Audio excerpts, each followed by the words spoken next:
மரணம் இது ஒரு முடிவா அல்லது புதிய பயணத்தின் தொடக்கமா? பல நூற்றாண்டுகளாக மனிதனை உறங்க விடாமல் செய்யும் இந்த கேள்விக்கான விடை கருட புராணத்தில் ஒளிந்திருக்கிறது. உயிர் பிரிந்த உடனே ஆத்மா யமலோகம் செல்வதில்லை. தன் வீட்டின் மீதும் உறவுகள் மீதும் உள்ள ஆசையால் முதல் 12 நாட்கள் அந்த ஆத்மா தன் வீட்டை சுற்றியே அலைந்து கொண்டிருக்கும். உறவினர்கள் வைக்கும் பிண்டம் மூலமாகவே அந்த ஆத்மாவிற்கு யமலோகம் செல்வதற்கான புதிய வழி தாங்கும் உடல் சிறுகச் சிறுக உருவாகிறது.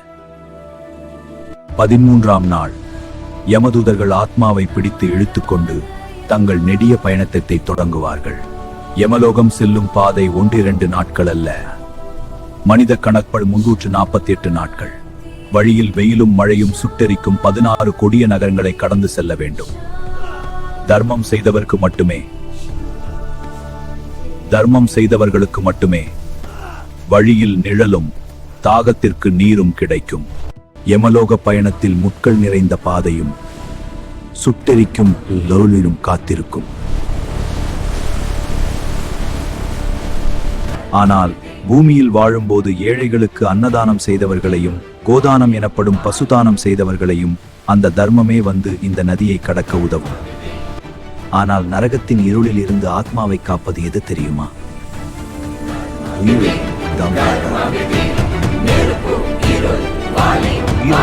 போது செய்த தர்மம்.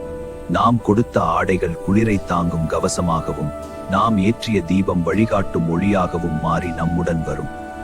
கடினமான பயணத்திற்கு பிறகு ஆத்மா யமதர்மராஜனின் சபையை அடையும்.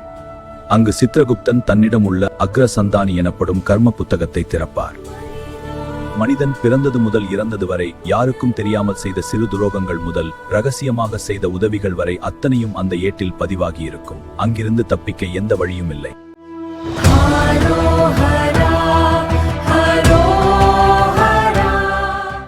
யமதர்மராஜன் அனைவருக்கும் ஒரே மாதிரி காட்சியளிப்பதில்லை. பாவிகள் கண்களுக்கு அவர் கொடிய ஆயுதங்களுடன் பயங்கரமான அரக்கனாக தெரிவார். ஆனால் வாழ்நாள் முழுவதும் தர்ம வழியில் நடந்தவர்களுக்கு அவர் சாட்சாத் அந்த ஸ்ரீமன் நாராயணனை போல தெய்வீக ஒளியோடு புன்சிரிப்புடன் காட்சியளிப்பார். சுவாமி, இந்த பிறப்பு இறப்பு நரகம் என்ற சுழற்சியில் இருந்து மனிதனுக்கு விடுதலையே இல்லையா? நிச்சயம் விடுதலையுண்டு. ஆசைய துன்பங்களுக்கு காரணம்.